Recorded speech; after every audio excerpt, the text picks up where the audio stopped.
Hello, my name is Glen Guyton, and I work with organizations that want to improve profitability and productivity through innovative leadership and intercultural competency. Hey, you have to be brave to come to a seminar when someone just tells you right off the bat that you're not doing it right. A lot of organizations, especially without a lot of experience in this, I find that they don't do it very well.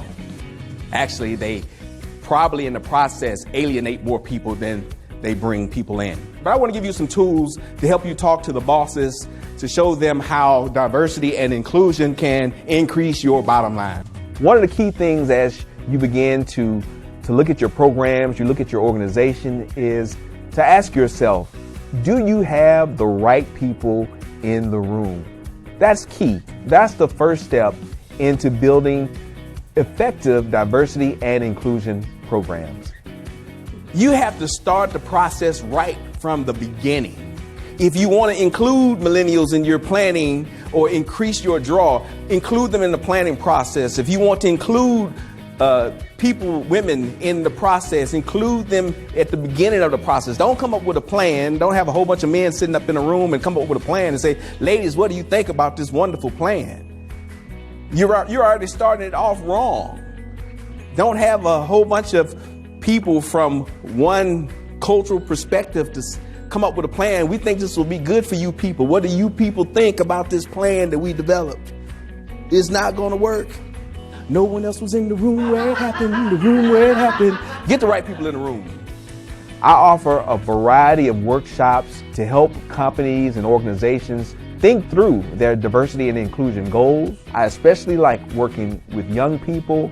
I'll work with any audience who want to think about their diversity and inclusion efforts. I was worried a little bit because there was no guys in here, but we're just one guy. So we do have gender diversity in here. We probably have regional, geographic diversity, but you know what's going on in this room?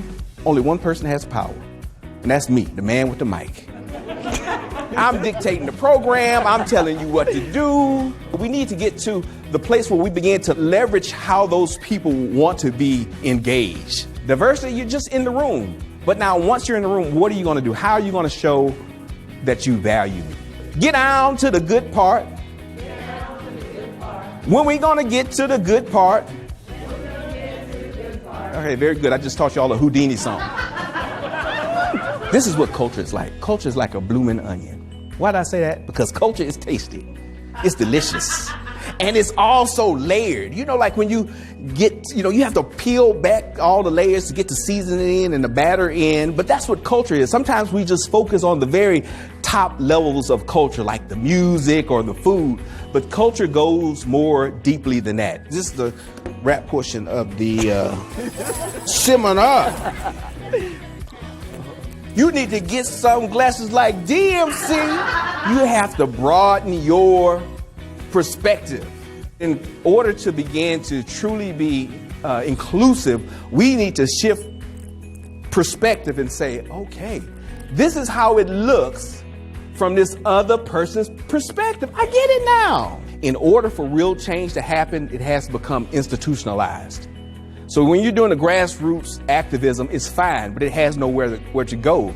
Eventually, it has to be institutionalized for the change to impact the larger society. And then what happens once it's institutionalized? Then you have another group. We're not happy about that. And so it's actually a cycle. It's a cycle that keeps continuing. So one group says, okay, we got it to this point, but the other group says, okay, we need some more change. And so it's a cycle in this change process. One of the things that I can help you do is to evaluate your goals.